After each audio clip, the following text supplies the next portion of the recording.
Europe 1, il est 8h37. Patrick Cohen. Bonjour Raphaël Antoven. Bonjour Patrick, bonjour à tous. Le fin mot de l'info, il a donné sa propre vie contre la vie d'un autre. Comment parler d'autre chose ce matin?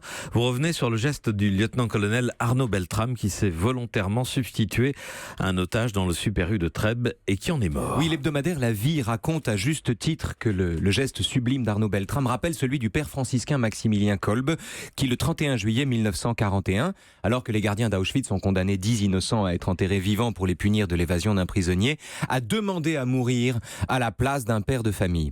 En fait, il y a ceux qui meurent volontairement pour tuer des innocents et il y a ceux qui meurent volontairement pour sauver des vies. Les premiers sont des ordures, les seconds sont leurs antidotes. Pourquoi leurs antidotes? Parce que les premiers n'ont aucun courage. Ils ne tuent que parce qu'ils sont convaincus d'y trouver un bénéfice, tandis que les seconds sont le courage en personne qui consentent à tout perdre pour que la vie elle-même soit sauvée. Et c'est ça qui est sublime et paradoxal. Le sacrifice d'un homme est une défense de la vie. C'est-à-dire? Eh bien, la vie qu'on sauve aux dépens de la sienne, ça n'est pas seulement la vie d'un homme, c'est la vie en soi.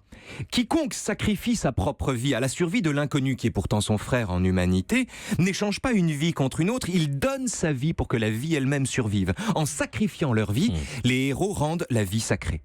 Quand il se fait exploser pour tuer des mécréants, le kamikaze miteux passe un contrat au terme duquel son crime est censé lui valoir dans l'au-delà une partouze éternelle. En somme, le terroriste tue et se tue en échange d'une infinité de sexe et d'alcool. La mort de l'autre, surtout s'il est innocent, est la condition de son plaisir. À l'inverse, évidemment, quand il se sacrifie à la place d'un autre, le héros, qui est le seul vrai martyr, passe aussi un contrat, au terme duquel le don de sa vie neutralise la terreur elle-même et rend toute sa force au commandement divin, tu ne tueras point. Je comprends pas. S'il y a bien un commandement qui est bafoué quand un homme donne sa vie, c'est le fameux « tu ne tueras point ». Ça dépend du sens qu'on lui donne, Patrick. Si tu ne tueras point est un ordre absolu que Dieu donne aux hommes, alors nul n'est moins obéi que Dieu, qui est lui-même le premier à désobéir à lui-même.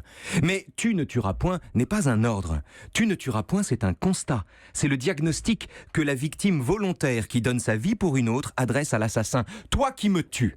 En me tuant, tu ne tueras que moi. Mais tu ne toucheras pas à la vie elle-même que par mon sacrifice, j'immunise à jamais contre ta violence. Ta haine est infinie. Mon geste ne l'est pas moins. Autrement dit, quel que soit le nombre de morts que tu fais, tu ne tueras point.